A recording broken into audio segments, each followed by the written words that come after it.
All right, I'm making a quick video for 2004 to 2010 Toyota Siennas on how to turn off this maintenance required light.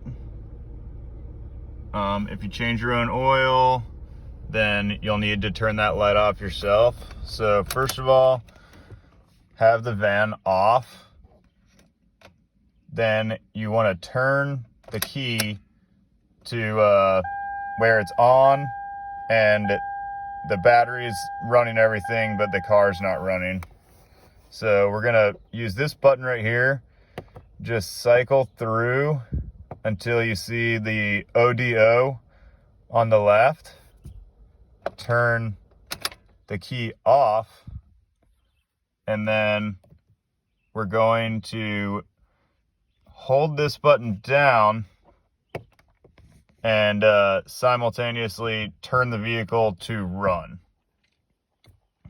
All right, so we're just gonna hold this button down now and then turn the vehicle on.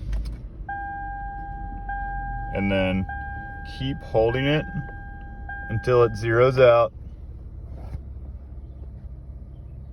and the light is off.